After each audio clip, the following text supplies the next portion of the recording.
This apple right here was Thomas Jefferson's favorite. He planted it himself at Monticello, but most people today have never heard of it. It's called the Esopus Spitzenburg.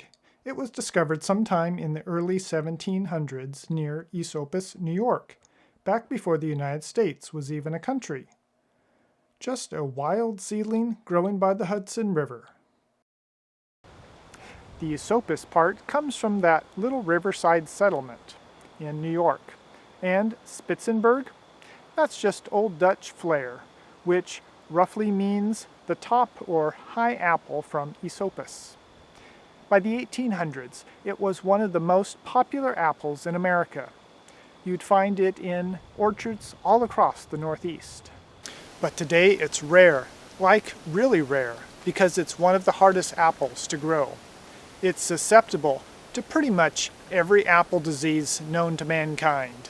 Scab, mildew, fire blight, you name it. Growers gave up on it because it's not predictable. You can nurture the tree for years and still end up with a disappointing harvest. And in commercial farming, that's a death sentence. But when you do get a good one, it's magic.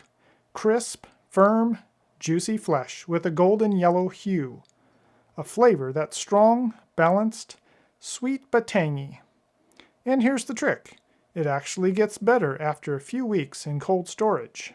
It's descended from the old French Renette Franche apple, and it actually gave rise to another classic, the Jonathan apple.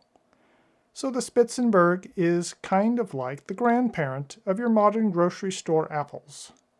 It ripens around mid-October, just when the leaves are turning.